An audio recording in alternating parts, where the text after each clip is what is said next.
Oke, yang nanya siapa nih? Farfanan apa? Fanan.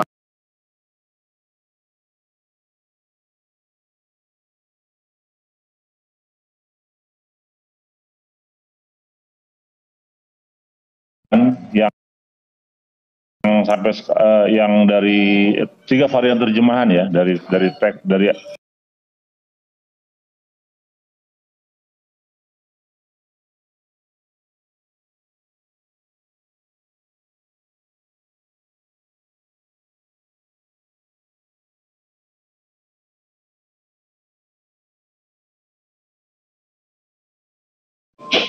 ya, bentuknya itu nggak sama seperti yang zaman Musa. Apa sih istilahnya, lupa gua istilahnya. Ada harokat kasroh tanwin kalau di Arab mungkin titik-titik.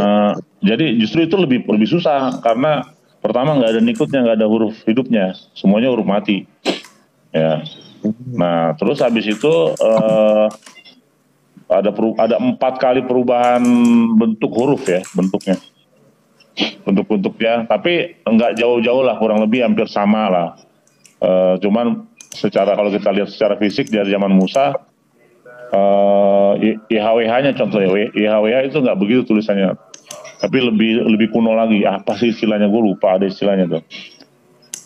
Nah, tapi isi dan maknanya nggak berubah. Paleo Hebrew, ada lagi sebelum Paleo Hebrew, bro. Ada lagi sebelum Paleo Hebrew. Ada lagi. Coba gua ulas sebentar Bro Bill. Ada 3 varian terjemahan dari kitab tanah sehingga perubahan teks huruf adalah sebuah kepastian. Ada 4 kali perubahan bentuk huruf tapi isi dan makna tidak berubah. Ya betul. Oke, siap Bro kita thank you ya ilmunya. Oke, jadi nanti untuk pengahlul kitab sama Bang 3 juta ini ada perbedaan atau sama ini sebenarnya? Ini Yahudi, yang satu Kristen, ya jelas beda. Satu kabur lagi, tadi di sana kabur juga dia. Kalau gitu ini aja kita cari tesis dan antitesisnya ya. Oke, saya mau kasih bukti ya. Ini bukti dari. Lanjut Bang Billy. Ya, saya akan kasih bukti letak Septuaginta sebagai sesuatu lewat bukti sejarah. Letak. Ya. Ditaruh di mana posisinya dalam sejarah, lihat ya. But our earliest, yang paling awal ya, complete Greek Bible atau Septuaginta ya, ini talking about Septuaginta. Complete Greek Bible manuscripts are dated to the 4th century. Abad keempat. Abad keempat. Jadi gini, Septuaginta yang awal-awal yang diminta, dalam tanda kutip, dipaksakan oleh Ptolemy di Alexandria ya, karena Ptolemy ingin belajar hikmat orang Yahudi lewat Torahnya. Jadi dia minta kepada Demetrius yang mempunyai yang bertanggung jawab atas perpustakaan di Alexandria. Sampai sekarang masih ada perpustakaannya tuh di Alexandria. Nah, dia minta untuk menerjemahkan. Nah, Demetrius meminta kepada imam besar pada waktu itu Eliezer untuk orang-orang orang-orang pintarnya atau ulama-ulamanya itu dikasih supaya untuk menerjemahkan. Tapi ada tapinya. Mereka ini dipenjara. 72 rabi-rabi itu dipenjara oleh otoritas Ptolemy. Jadi itu dibuat barter. Ini menurut sejarah ya, dibuat barter. 72 rabi-rabi itu dibebaskan. Nah, menerjemahkan itu sebagai imbalannya mereka jadi orang yang bebas dan diberikan kekayaan, kurang lebih begitu. Nah, proses dari itu yang 72 rabi-rabi atau otoritas Yahudi itu hanya menghasilkan Pentateuch atau 5 kitab Musa. Jadi tidak ada Yesaya, tidak ada Mazmur, nggak ada. Nah, kerjaan selanjutnya adalah bukan kerjaan orang Yahudi, tapi otoritas Kristen. Itu pun setelah 2 abad. Saya bisa kebuktikan ini lewat buku ini. Nah, buku ini ditulis oleh seorang profesor ya bernama Timothy Michaelo di dalam judul yang sangat ya God spoke Greek. Siapa namanya? Timothy Michael. Tapi di sini ya, jadi Septuaginta itu dianggap seperti karya seni di zaman itu. Jadi kalau untuk disalahkan, kalau menurut buku ini ya, dia tidak bisa disalahkan karena itu dianggap seperti sebuah karya seni di dalam seni menerjemah gitu. Gitu loh. Jadi dianggap sebuah karya seni. Nah, yang lucunya lagi ya, nanti saya akan kasih bukti di mana terjadi perbedaan Septuaginta antara otoritas Kristen. Nah, nanti yang namanya Origen itu akhirnya dia menerjemahkan kembali yang menghasilkan hexapla atau terkenal dengan hexa Septuagint. Nah, lucunya Origen Bapak Gerejanya tidak mengambil dari otoritas Kristen yang menerjemahkan Septuaginta, tapi dia mengambil dari otoritas Yahudi yang juga menulis targum atau terjemahan ke dalam bahasa Yunani. Nah, jadi namanya onkelos. Nah, Bapak Gereja Origen ini mengambil karya-karyanya orang Yahudi, yaitu Symmachus, Theodosian, dan juga apa namanya tadi, taruh berisik banget nih. Woi.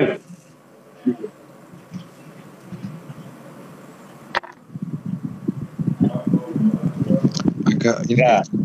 Oke. Jadi bapak-bapak. Bentar bro, sedikit bro, gue keputus tadi. Ya, Bapak gereja itu siapa namanya? Flavius. Origen.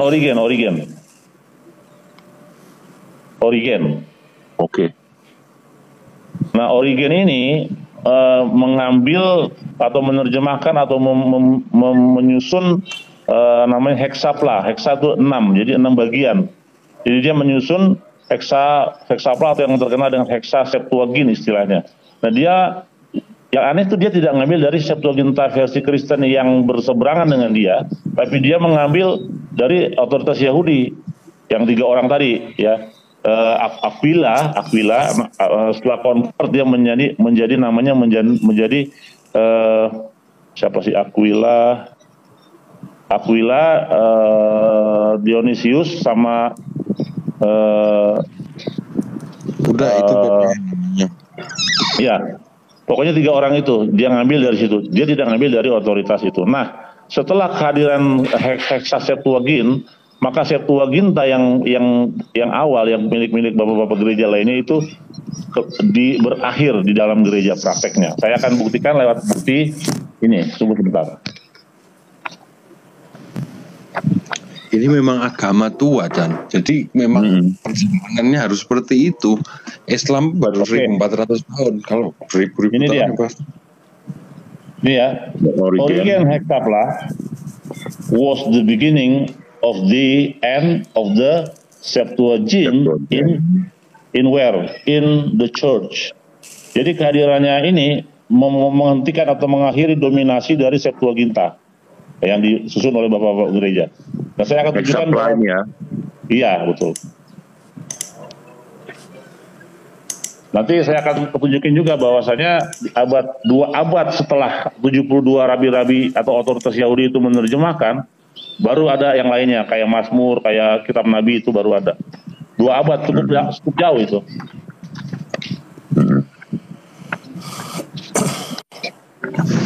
Coba Bang Billy nyimpulin tapi garis besarnya aja, Bang. Jadi awalnya Hebrew, kemudian berubah modernisasi, kemudian gimana tadi? Jadi yang selama sejauh ini kita bisa lacak tuh dari yang asli kan, yang asli itu terus memiliki 3 varian terjemahan. Nah, yang pertama adalah Samaritan Text tahun 500 sebelum Masehi. Bentar bro.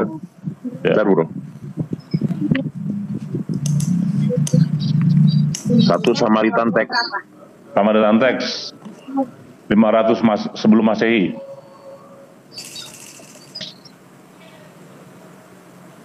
Oke. Baru apa tadi namanya? Septuaginta abad ketiga 300 sebelum Masehi. 300 udah bahasa Yunani, Bang. Iya, itu yang dikerjakan oleh 72 rabi-rabi itu dari otoritas Yahudi. Oh, lah ini abad keempat tadi. Kenapa? Septuaginta itu letaknya di dalam sejarah ada di abad keempat di Alexandria perpustakaan. Di sini kok 300 tahun sebelum Masehi. Nah, jadi gini, itu yang 72 rabi-rabi itu, ya, itu otoritas Yahudi yang mengerjakannya. Stop sampai situ udah. Karena hasilnya apa? Hasilnya Pentatuk. Penta artinya 5, Kod artinya 5 gulungan, 5 kitab Musa saja. Cukup sampai situ. Itu kerjaan yang dikerjakan oleh 72 rabi-rabi, ya. Sampai bilangan ya, Bang? Iya, sampai ulangan. Ulangan. Hasil penerjemahan mereka namanya Pentatuk, 5 kitab Musa. 5 kitab Musa. Penta 5 dianggap sebagai hasil karya seni. Yang mana nih?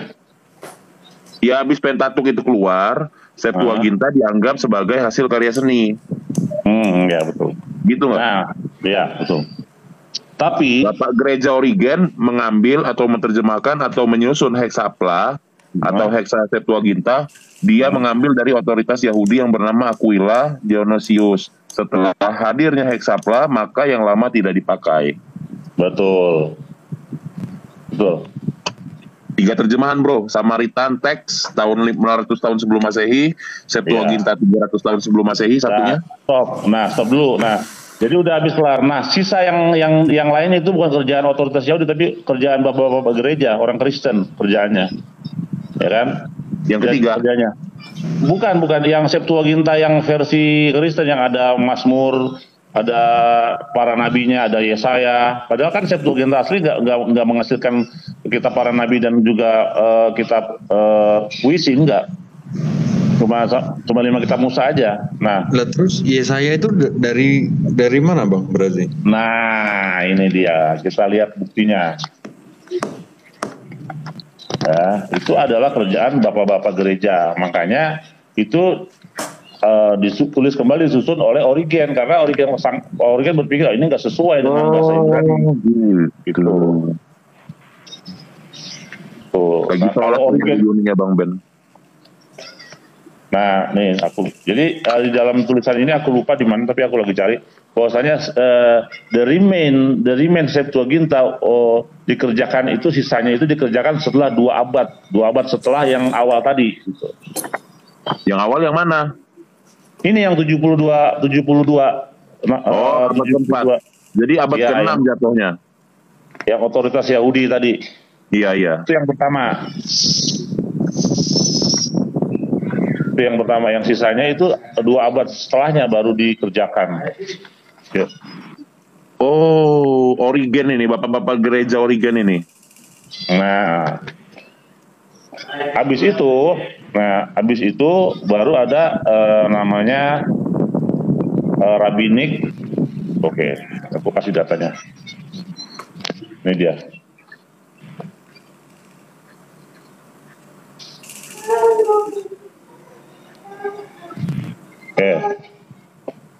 The term Hebrew Bible will refer to canonical form. Canonical form artinya bentuk resmi of the Hebrew Scripture, more or less, kurang lebih established, ditetapkan by the 2nd century CE. Abad kedua Masehi. It is sometimes called, atau yang kadang-kadang disebut sebagai Rabbinic Hebrew Bible. Jadi Rabbinic Hebrew Bible, ya, atau yang disebut Masoret itu, ya, mulainya di-establishkan, disusun atau di-establish atau ditetapkan, ya, itu abad kedua, Mas. Jadi secara secara hitung-hitungan kalau mau dilihat yang tua adalah yang benar, ya ini ketemu nih. Ini abad ke-4 Septuagintanya. Baru komplit menjadi sebuah bundle kitab abad ke-4. Itu buku lu itu dijual ini umum apa khusus? Dijual, lihat ini di Amazon, ada di Amazon. Oh, oke. Kalau bukunya karya siapa tadi? Yang apa itu, Bang? Karya ini, nih. Sefaria. Nggak ada di Sefaria. Ini nggak agama, nggak nggak mengusung agama-agama, ini mengusung Sejarah. aja. Enggak, kalau yang di Zevaria sekarang itu yang Resmi, apa dia itu udah ngomong. maksudnya? Udah pernah gue tanya. Yang resmi ya berarti. Resmi. Siapa namanya penulisnya tuh? Timothy Michael Lau. Timothy Michael Lau. Kalau kita baca di sini, jadi sebenarnya sih memang banyak menyudutkan Septuaginta ya, tapi dia bilang di sini bahwa Septuaginta itu harus dihargai sebagai sebuah karya seni dari seni penerjemahan gitu. Gitu. Ini aja deh bang 3 juta. Aku nggak mau muluk-muluk dan nggak terlalu mendalami kitab-kitab ini ya, kitab-kitab jadul itu ya. Sekarang yang jadi poin utamanya adalah karena bang Yahudi nih. Nah, aku kan pernah baca di buku sejarah Flavius Josephus ya. Di situ diterangkan bahwa dia telah meneliti bahwa sebenarnya Yesus itu disalib. Menurut pandangan bang 3 juta, benar tidak sih Yesus itu disalib? Kalau kamu nanya sama Yahudi, nanti kasihan yang bawa dengarnya nanti pada kejang-kejang, udahlah nggak usah. Ya jelas berbeda bro. Itu nanti bisa dicari sendiri tuh di Talmud ada emang. Lo baca aja di Zevaria itu ada di situ. Karena kalau menanya Yahudi, Yesus itu matinya dirajam karena dia mempraktekkan sihir, dan setelah dirajam dia digantung di pohon.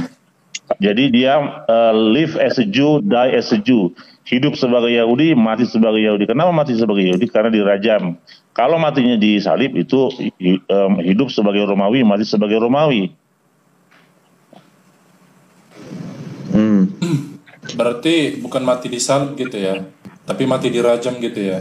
Dirajam, yang namanya Yeshu Hanosri. Itu dalam teks Talmud disebut Yeshu Hanosri. Terus ini setelah mati dirajam itu mayatnya bisa nggak ditemukan mayatnya? Digantung dia mayat habis dirajam digantung. Kebiasaan orang Yahudi habis itu biasanya dikuburin, nggak ditaruh di goa. Iya, dikuburin. Ada nggak kuburannya? Ada. Kalau coba lihat di YouTube itu ada kuburan makam Yesus, ada istrinya, ada anaknya itu. Jasadnya juga ada di situ. Jasadnya di situ, di makam di situ. Coba ntar cek makam Yesus itu ada istrinya sama anaknya. Bisa dibongkar makamnya? Dia siapa yang Lu nih bongkar? gila Dark Angel ini. Diklik aja dulu nih. Dia ngajak ribut ini. Enggak, aku cuma mau mastiin aja loh. Ya bukan mau mastiin lu bro, lu mau ngadu itu namanya bro. Di sini nggak mau ngadu data. Belum ada yang berani menggali itu kuburannya. Terus menurut pandangannya Bang 3 juta, selain daripada Yahudi, agama selanjutnya ini bagaimana ini menurut pandangan Bang? Enggak, ya sebenarnya nggak ada kata Masuk neraka, termasuk lo bro. Termasuk lo masuk neraka. Yang sebenarnya di dalam Termasuk lo masuk neraka, ada gue jawabin nih. Semuanya ini masuk neraka kecuali gue sendiri nanti di surga. Kamu orang benar. Kalau semuanya masuk ke neraka benar. Jadi gini, semua orang tuh masuk neraka benar. Nanti biar gue sendirian aja di surga, gue biar lapang. Lantas si Flavius Josephus ini apakah dia bukan sejarawan? Sama. Atau sejarawan mana dia itu? Saya nggak pernah baca Flavius karena itu bukan sumber yang suci ya, maksudnya. Jadi saya belum mempelajarinya. Mungkin nanti saya akan coba cari tentang Yesus menurut dia. Kalau Zevaria.org itu bukannya karena nggak ada sejarawan yang hidup di zaman Yesus yang sejaman dengan Yesus, nggak ada. Hah? Nggak ada. Nggak ada sejarawan Flavius tahun berapa? Jauh dia. Tidak ada sejarawan yang sejaman dengan Yesus dan menulis, nggak ada. Jadi menurut sejarah Yahudi, Yesus itu lahir sekitar berapa ribu tahun yang lalu gitu, Bang? Yesus itu kalau dilihat dia itu di zaman Rabi Eliezer bin Kainos, dan juga ada di zaman Rabban Gamaliel Yesus lahir tahun berapa sih? 60 ya, 60-an. Oh nggak ada, yang udah nggak ada. Yohanan bin Zakkai masih ada dia. Yohanan bin Zakkai. Sekitar berapa ribu tahun lah itu. Yohanan bin sekitar tahun 50-60-an lah. 60 sebelum Masehi. Masehi lah, Yesus kan Masehi. Kalau sebelum Masehi itu juga ada dong. Bang Billy, gue mau nanya lagi Bang. Di kitab perjanjian lama itu yang dipakai oleh orang Kristen itu dipakai semua juga oleh orang Yahudi sampai Zakaria. Kenapa? Apa maksudnya kitab Zakaria pun juga dipakai oleh Yahudi? Kitab Zakaria, oh iyalah dipakai. Anaknya ada nggak Bang? Yahya kalau di Islam. Zakaria punya anak, nggak ada yang namanya Yahya nih. Kalau di dalam tanah ya, di dalam Yahudi. Iya, Siapa namanya? Nggak ada ya berarti? Nggak ada. Namanya Bill. Jadi kan gini loh, nazab ini masalah ini ya, masalah nazab ini saya jabarin. Dari Torah itu turun ke Musa, dari Musa turun ke Yosua turun ke jadi panjang nazabnya nih. Aduh, tunggu. Oke. Musa Yosua turun ke Eldad dan Mildad. Eldad Medad, terus ada Kaleb, Pinchas, Otniel, turun-turunannya begitu. Itu yang mereka dikenal sebagai tua-tua, kalau dalam bahasa Indonesia, tua-tua Yahudi, ya itu mereka. Atau Zechenim dalam bahasa Ibrani-nya. Baru habis dari Otniel itu turun ke Boas, karena Boas juga dianggap tua-tua walaupun dia sebagai hakim, tapi dia juga termasuk tua-tua. Baru 8. Dan 8. Dan habis Boas Boas tuh hakim yang terakhir. Hakim-hakim yang terakhir namanya Imam Eli. Imam Arif.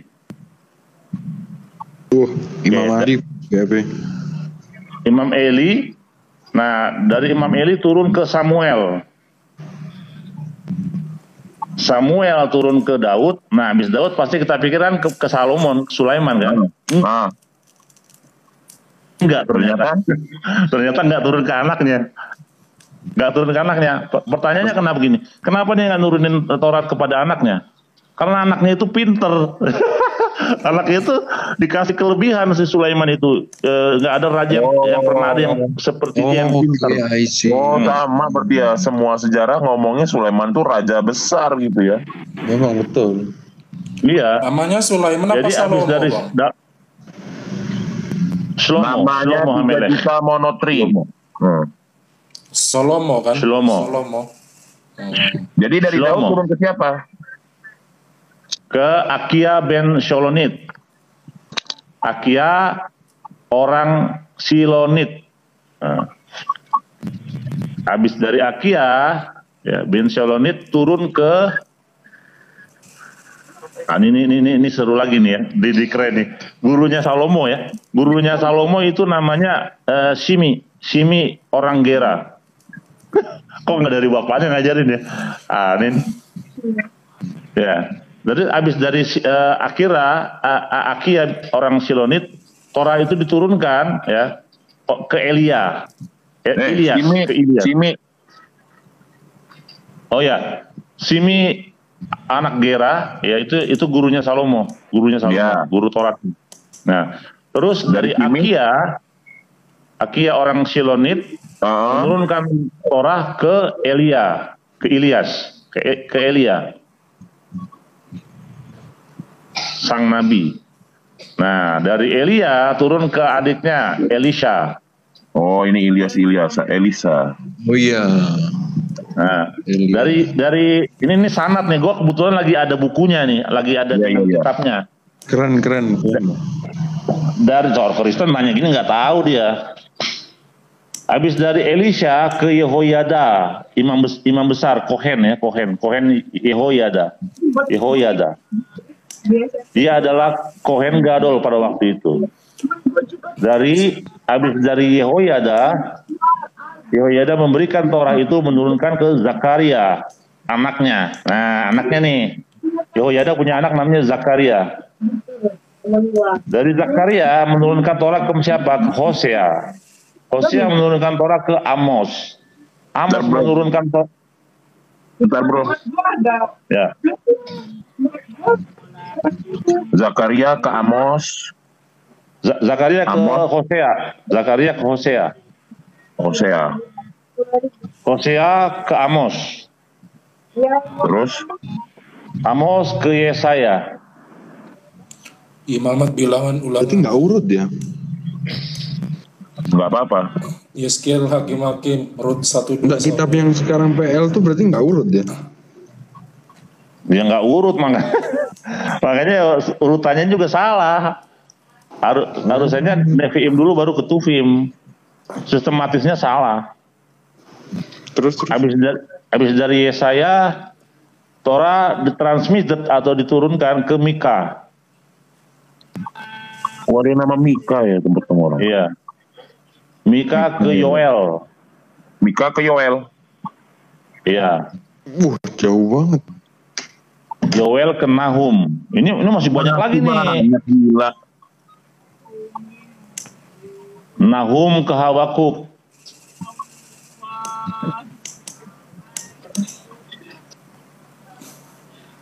Habakuk ke Zefanya. Zefanya ke Yeremia. Terus Yeremia ke Baruk ben Neriah.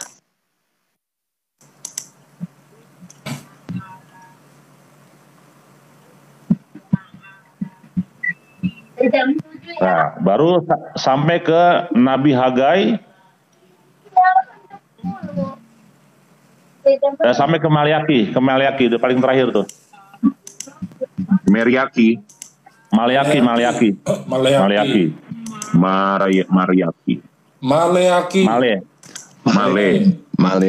Maleaki ya.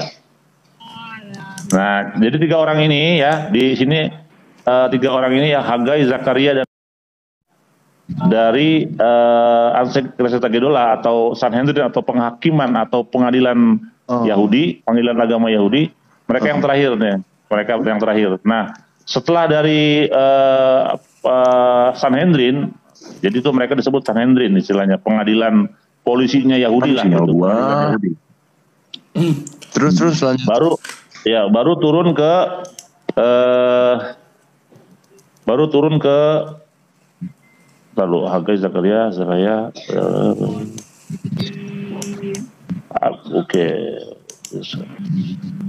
oke. Hagai, Maleaki ya. Habis dari Maleaki lalu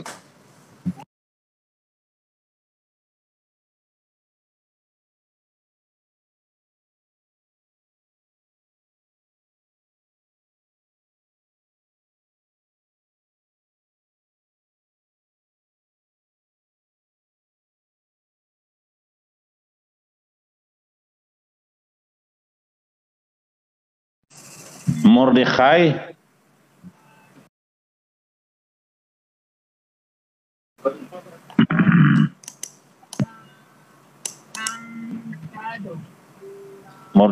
Ezra,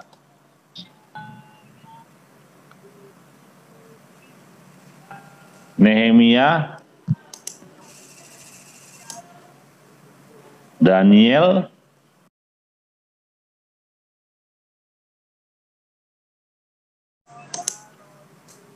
Misael,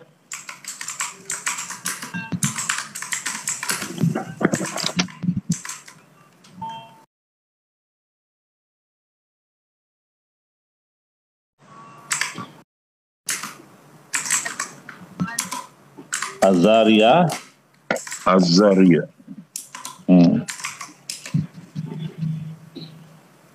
Azaria, yani mereka adalah they were referred to as Ezra and his court. Jadi mereka itu dianggap sebagai anggota dari pengadilan Ezra. Jadi pemimpinnya Ezra ya. Pemimpinnya Ezra. Dari Ezra sampai Azaria ini ya pengadilan ya. Ya, pengadilan atau Sanhedrin. Nih. Oke. Kalau tahunnya ada nggak dia nih? Tahun berapa kira-kira si Azaria nih sama Ezra nih? Pengadilan Ezra ini tahun berapa? Nanti kita lihat di itu aja. Terus aku mau lihat ke ini ke silsilahnya turun temurunnya Torah ya. Habis dari situ ke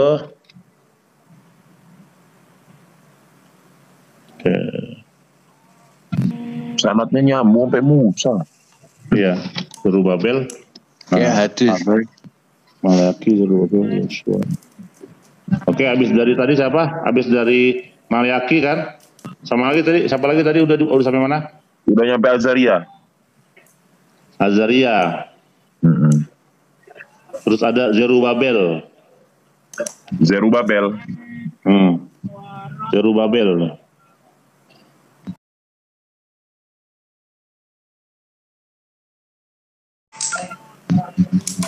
Terus ada Yosua, imam besar Yosua.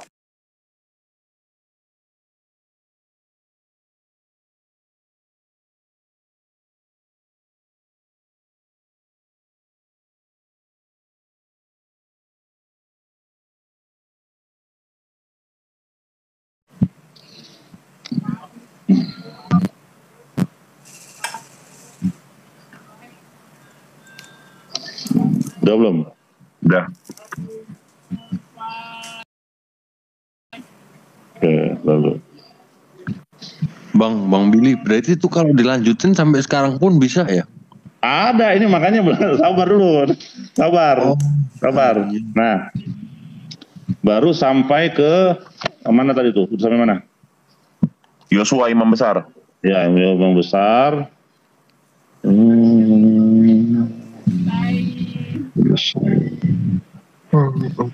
Oke. Terus ke Antigonos Isoko.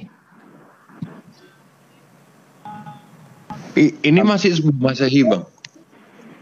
Belum, sebelum Masehi ini, belum. Belum. Antigonos Isoko nih. Antigonos Isoko. And his court. Saya sudah Masehi mana the ada tradition. Nabi ya. Ya. Menerima tradisi from them. Dari siapa? From whom? From the member of the court. Was Rabbi Antigonos Eliezer.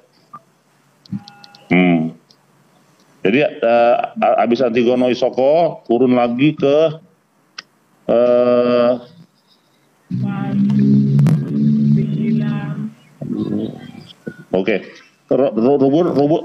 turun ke Rabbi Eliezer ben Karsom nih. Ini yang baru sejaman sama Yesus. Belum. Oh, bukan Eliezer itu. Belum, iya. Eliezer ben Karsom. Nah, dia orang yang sangat kaya banget, sehingga saking kayanya dibilang kekayaan itu nggak ada gunanya, ya, kurang lebih itu. Dan dia punya Antigonos ini, ya. Nah, ini dia. Ini kayak ini, dua murid Antigonos yang namanya Sadok dan Beutus itu menjadi bidat, loh. Bidat. Become heretic, menjadi bidat. Ada juga bidat di posisi. Ya, dari mereka lah itu ada aliran namanya Saduki. Saduki. Karena dari kata Sadok. Saduki. Dan Botus. Oh, Saduki itu ada itu di Bible itu, orang-orang Saduki, orang-orang Farisi. Nah, habis dari Eliezer tadi ke istilahnya pair atau pasangan Torah. Nah, siapa mereka? Yose ben Yoezer dan Yose ben Yohanan. Eliezer ben ini tadi. Turunnya ke Yose. Yose ben Eliezer Sorry. Yose ben Yoezer. Ini sekarang dua-dua nih mereka. Dan Yose ben Yohanan. Kenapa dua? Yang satu sebagai sebagai presidennya, yang satu sebagai wakilnya.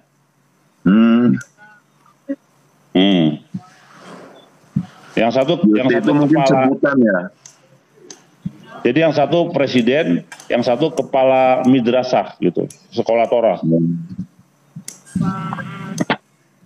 Habis dari situ, nah kan, nah gini kata-katanya ini sanadnya gini.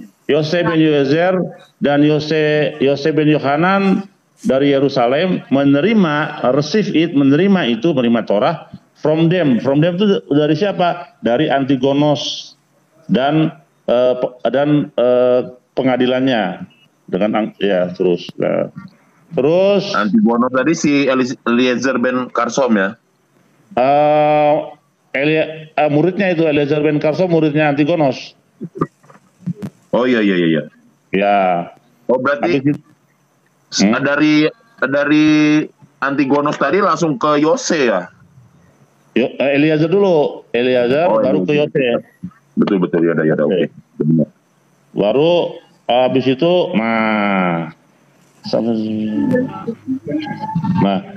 jadi terus some hold that Yose ben Yoezer.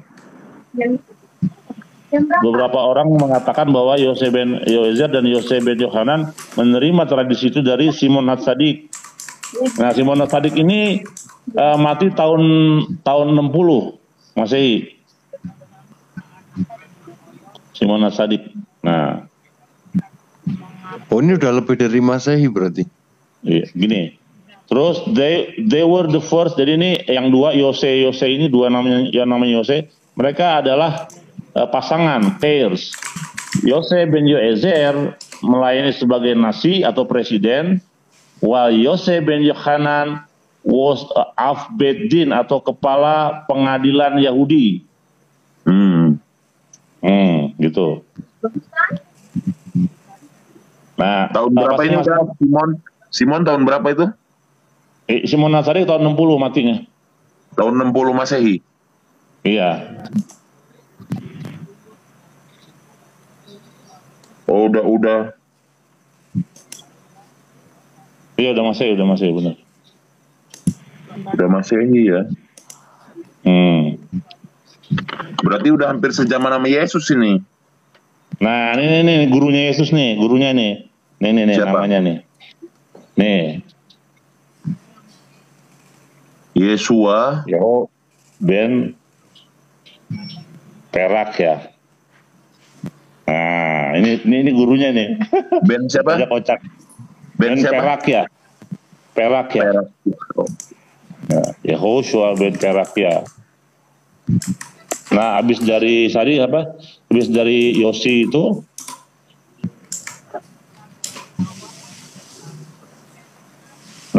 Yehoshua ben Perak ya dan pasangannya Nitai of Arbel ya menerima Torah dari mereka. Dari siapa? The former was Nasi and the latter.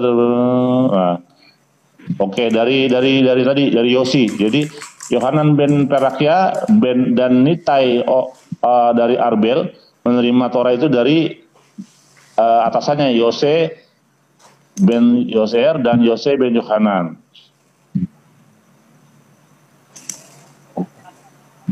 Hubungannya sama Simon Hatsadik tadi apa? Ya, Simon Hatsadik itu gurunya Yosi itu sebenarnya. Gini. Lah yang gurunya Yesus tadi siapa, Bang? Oh ini Yehoshua ben Perak ya. Nih. Yehoshua ben Perak ya. Sampai sini berhenti dia? Belum, masih panjang. Masih panjang. Enggak. Habis dari sini sampai zamannya Yesus dan setelah Yesus enggak jauh-jauh banget maksudnya. Iya. Habis dari sini Yehoshua bin Perakya dan Nitai. Jadi dua-dua terus nih. Nah.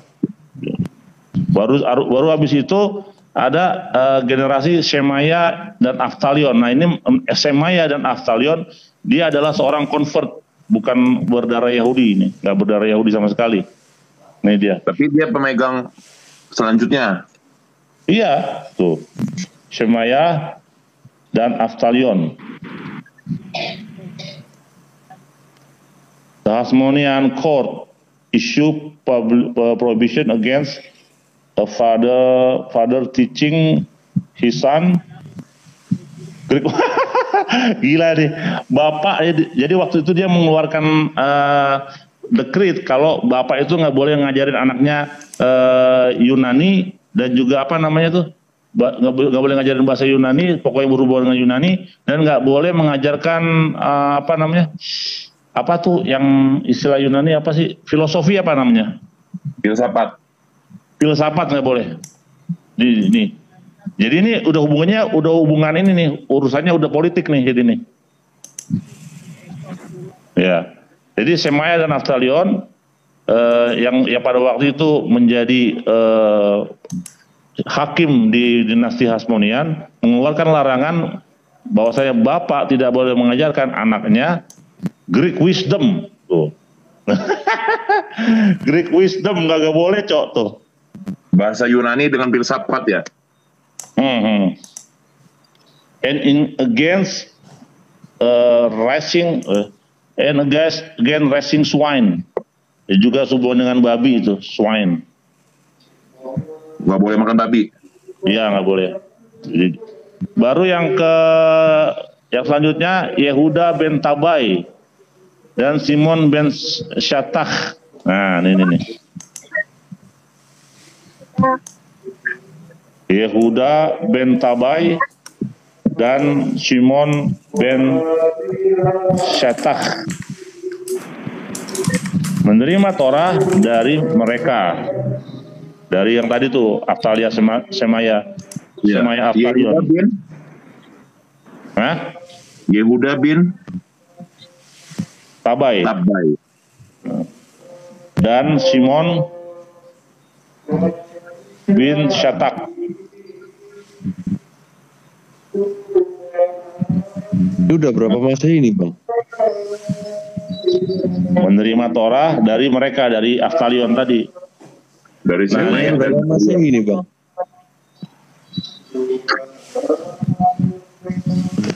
Nah, yang lucu nih, yang namanya tadi. Itu berapa masa itu, Bang Billy? Waduh, mesti dicek dulu. Ada tulisannya? Nggak ada tulisannya. Oh, iya, oke. Jadi Simon ben Shatach ini adiknya seorang Shatach sister was Queen Salome Alexandria. Jadi si Shatach itu punya adik itu perempuan, dia jadi ratu di Alexandria. Jadi rajanya bernama Yanai. Ketika Yanai Sulaiman itu ada di Sleman. Nah, habis dari situ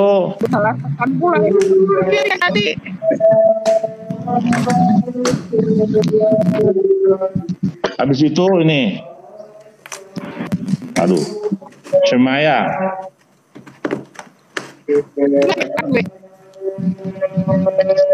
Ini teh kayaknya. Udah belum? Udah lewat itu, udah lewat. Udah tadi kan Shemaya. Iya, udah. Sekarang ini Yehuda ben Tabai dan Simon ben Shatach. Oke, sekarang sini Hillel.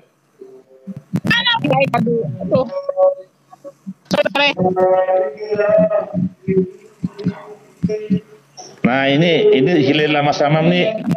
Hillel sama-sama ini yang berbeda terus dalam hal pendapat Taurat nih.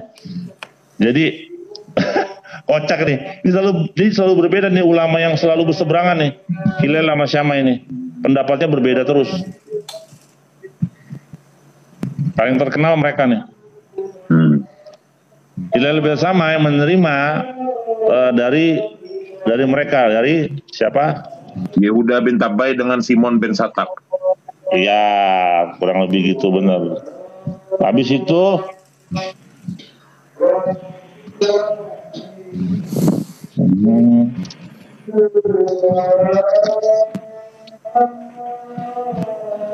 Habis itu ke lagi tentang hilal banyak dia karena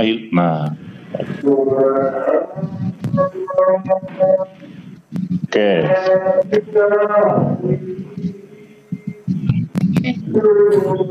Masih lama lagi zaman Yesus. Udah ini udah di zaman Yesus nih. Oke. Udah ini pas lagi di zaman Yesus nih. Yang terakhir tadi di zaman Yesus. Nah, sekarang eranya namanya Tanaim. Tadi kan pair atau pasangan. Sekarang eranya Tanaim. Era pasangan itu dimulai Yosef ben Yoezer itu ya.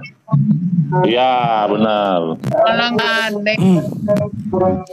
Jadi nabi terakhir sebelum Yesus lahir itu nabi apa namanya, Bang Billy? Kenapa?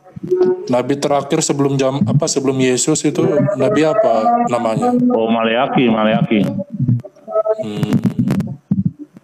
Maleaki jauh lah dari zaman Yesus. Rentang waktu dari Maleaki ke Yesus lahir itu berapa tahun, Bang Billy? Nah, itu pertanyaan yang bagus tuh. Aku mesti cek dulu di kronologi kelahiran dan kematian antara Bill, mau nanya Bill, Maleaki itu sama Musa setara nggak? Pertanyaan yang cakep itu. Pertanyaan yang bagus banget itu. Itu ada dalilnya. Lokam biasa kemuzewat Nabi Muhammad temunato, artinya tidak ada nabi yang seperti Musa di Israel yang mendapatkan pewahyuan dengan begitu jelasnya. Karena Musa itu tidak seperti yang lain ya, pakai perantara. Itu Tuhan langsung. Oke, kalau gua tanya sama si ini azan di mana sih? Kalau gua tanya sama si Daud, Maleaki sama Daud itu setara nggak? Maleaki sama Daud. Bapaknya Solomon apa? Kalau Solomon kan yang paling pintar. Iya. Tapi ini nanya setara nih, setara zamannya atau apanya? Karena pertanyaannya si Dark itu nabi menurut kita belum tentu sama nabi menurut Yahudi. Nabi itu orang yang menerima nefuah atau pewahyuan. Sama berarti. Iya.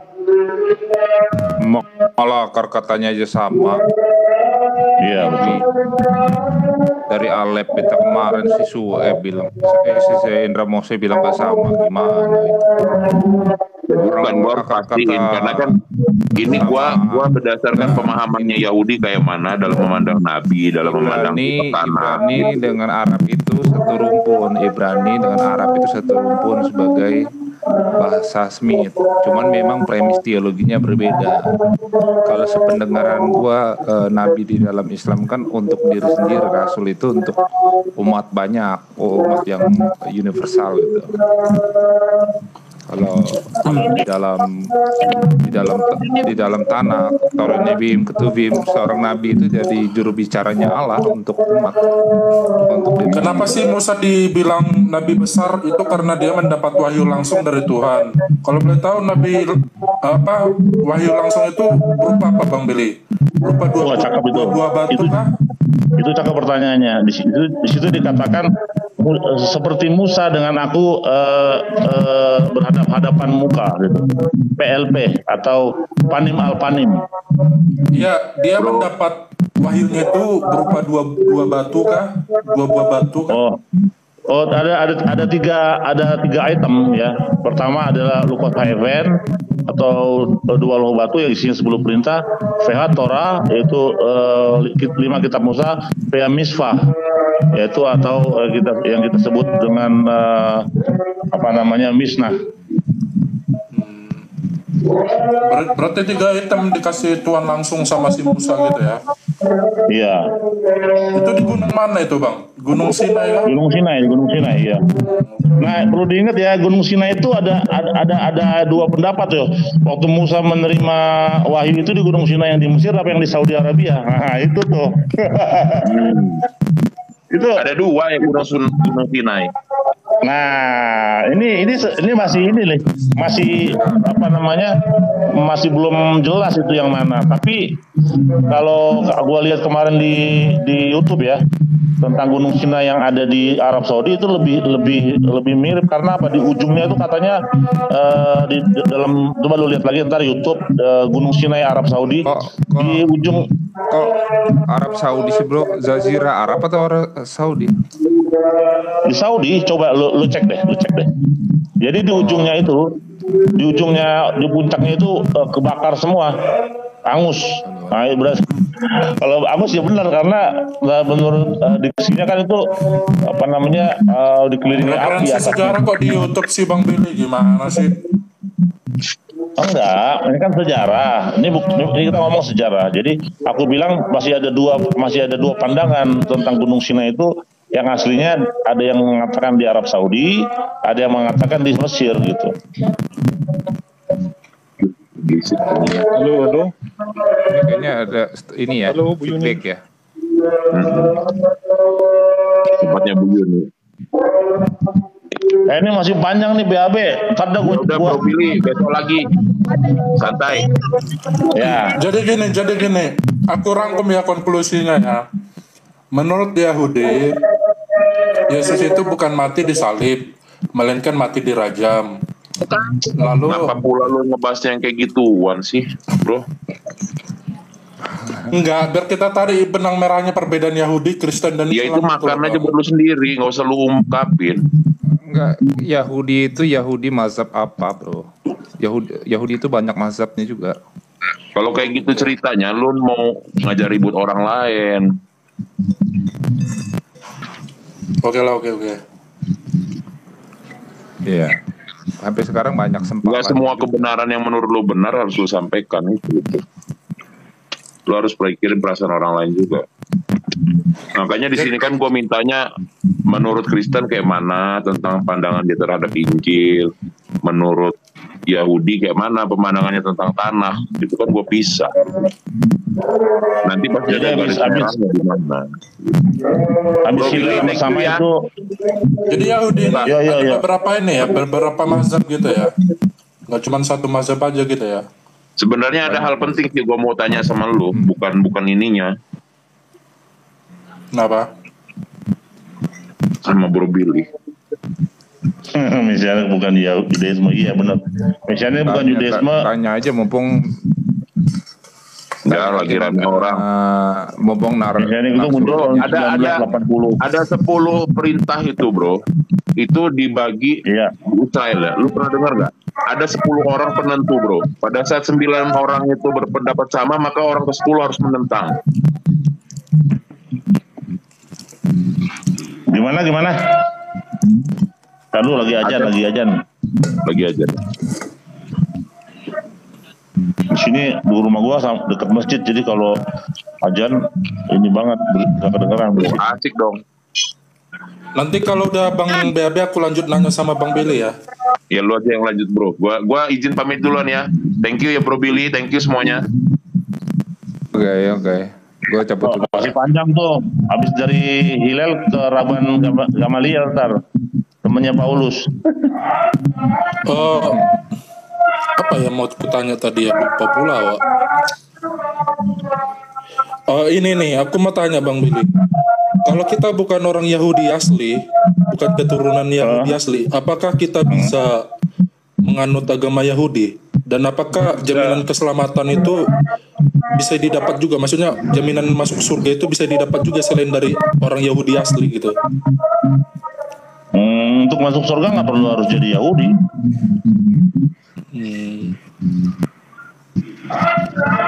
Kalau kamu percaya kepada Tuhannya Abraham, Ishak dan Yakub, bahwa tidak ada Tuhan lain selain Dia, ya Shema Israel Adonai Elun Adonai Echad.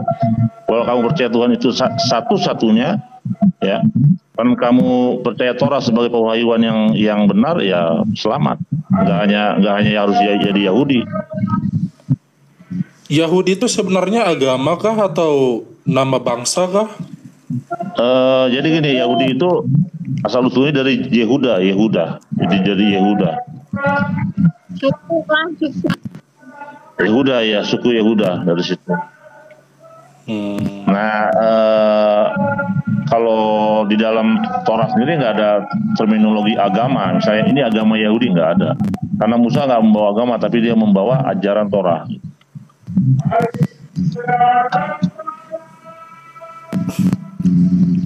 Jadi menurut pandangan Yahudi, Islam Kristen itu bidat gitu ya? Kalau dalam pandangan Yahudi, siapa namanya, Islam itu seperti Bani Noah, gitu. Seperti Bani Noah, artinya, apa itu? dia mereka juga percaya kepada Tuhannya Abraham, Ishak dan Yakub, sama seperti kami juga percaya kepada Tuhannya Abraham, Ishak dan Yakub, dan mereka juga percaya bahwa Torah itu adalah pewahyuan yang benar.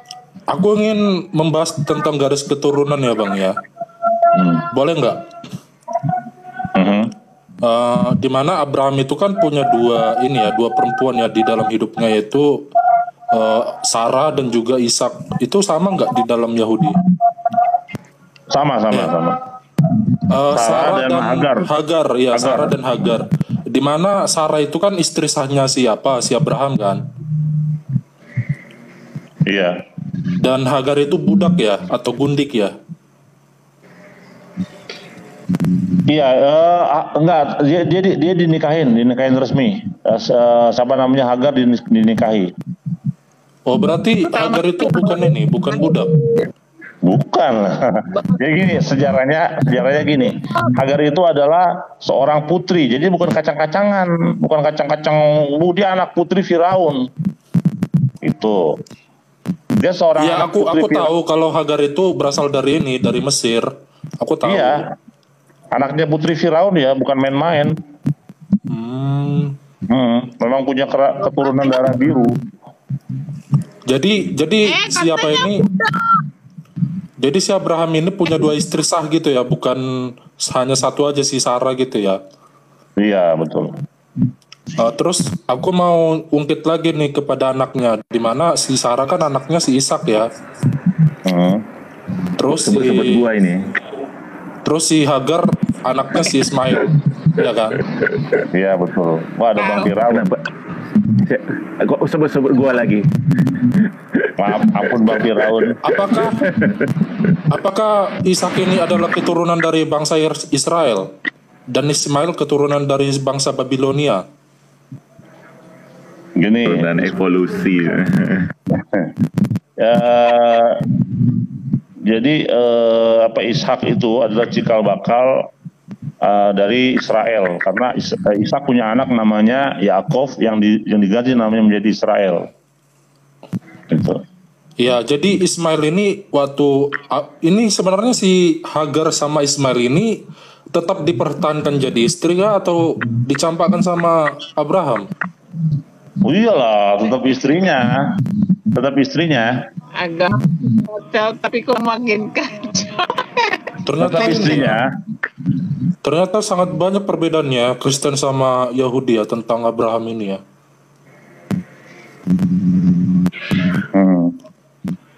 Terus kalau untuk tempat tinggalnya Abraham dan istrinya itu Bilal bin Sabar Rabah. Tadi aku bilang Ishak itu cikal bakal dari Yakov yang namanya diganti jadi Israel.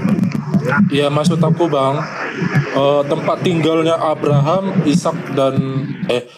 dan kedua istri dan juga anaknya itu letaknya di mana itu Bang? Di tanah Israel sekarang kah atau di Babilonia kah? Atau pernah ke Jazirah Arab? Abraham Avinu itu berpindah-pindah hidupnya, menomaden. Jadi kalau kita lihat kan dia dari Ur Kasdim ya, dari sekitar Mesopotamia situ dia asal usulnya. Jadi apakah Jazirah Arab itu keturunan dari Ismail? Oh ya, betul sekali. Jadi Arab, aku coba nih yang tahu nih, Arab itu terbagi 3 itunya. Aku lupa sih, sampai ke Ismail itu ada mazhabnya. Aku lupa, kemarin aku sempat belajar tuh, ada yang ngasih tahu bahwa Arab itu terbagi 3, ada Arab yang ketiga ini yang punya sanad sampai ke Ismail. Bukannya mereka tinggal di Babilonia ya bang, yang sekarang jadi Irak.